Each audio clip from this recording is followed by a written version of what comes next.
আরেকটি বিশ্বকাপের ট্রফি হাতে নিয়ে হাসতে হাসতে সংবাদ সম্মেলনে আসতে পারতেন স্কালোনি, কিন্তু ফাইনালে স্পেনের কাছে হেরে আর্জেন্টিনার কোচ হয়ে পড়েন আবেগপ্রবণ এবং সংবাদ সম্মেলন এক পর্যায়ে কাঁদতে কাঁদতে শেষ করেন।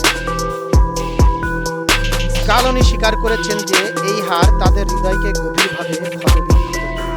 তিনি বলেন, এই পরাজয় আমাদের আত্মাকে রক্তাক্ত করেছে, তবে যখন আপনি জিতবেন তখন সবকিছু সঠিক মনে হবে, আর হারলেই সবকিছু ভুল, এমনটি ভাবা ঠিক নয়। আমাদের এই পরাজয় থেকে শিক্ষা নিয়ে দেশকে আরো শক্তিশালী করতে হবে। প্রতিপক্ষকে সম্মান জানিয়ে স্কালোনি বলেন, স্পেন এই আসরের সেরা দল হিসেবে খেলেছে এবং তারা বিশ্বজয় পাওয়ার যোগ্যতা দেখাচ্ছে। সংবাদ সম্মেলনের শেষের দিকে নিজের আবেগ ধরে না রাখতে পেরে স্কালোনি কেঁদে ফেলেন এবং দ্রুত সংবাদ সম্মেলন ত্যাগ করেন।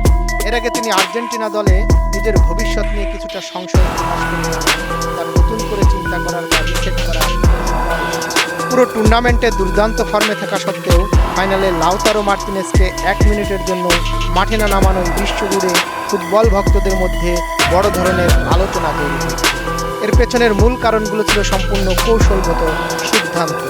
কোচ স্কালোনি আক্রমণ ভাগে লিওনেল মেসির সঙ্গে শুরুর একাদশে হুলিয়ান আলভারেজকে বেছে নিয়েছিলেন। স্পেনের হাই প্রেসিং ফুটবলকে কাউন্টার করার জন্য আলভারেজের ডিফেন্সিভ ট্র্যাকিং ও দ্রুত দৌড়ানোর ক্ষমতাকে বেশি কার্যকর মনে করেছিলেন কোচ। স্কালোনির মূল পরিকল্পনা ছিল লাউতারো মার্তিনেজকে ম্যাচের দ্বিতীয়ার্ধে বা অতিরিক্ত সময়ে সুপার সাব হিসেবে নামিয়ে স্পেনের ক্লান্ত ডিফেন্ডারদের স্তব্ধ করে দেন, কিন্তু ম্যাচের যোগ হওয়ার সময়ে মিডফিল্ডার এনজো ফার্নান্দেজ লাল কার্ড দেখে মাঠ ছাড়লে স্কালোনির পুরো ম্যাচের পরিকল্পনা ধূলিসাৎ হয়ে যায়। 10 জনের দলে পরিণত হওয়ায় অতিরিক্ত সময়ে আক্রমণাত্মক স্ট্রাইকার নামানোর চেয়ে রক্ষণভাগ ধরে রাখা এবং ম্যাচটিকে টাই ব্রেকারে নিয়ে যাওয়াই ছিল আর্জেন্টিনার মূল লক্ষ্য। এই বাধ্যবাধকতার কারণেই লাউতারোকে বেঞ্চেই বসে থাকতে হয়। চরম ট্র্যাজেডির এই ফাইনালে স্কালোনির এই কৌশল ব্যর্থ হওয়ায় ইন্টার মিলানের এই স্ট্রাইকারকে মাঠে না নামানো নিয়ে সমর্থকরা সামাজিক যোগাযোগ মাধ্যমে স্কালোনির তীব্র সমালোচনা করেছে। বর্তমান পরিস্থিতিতে চলতি বছরের ডিসেম্বর পর্যন্ত আর্জেন্টিনার সঙ্গে স্কালোনির চুক্তি রয়েছে।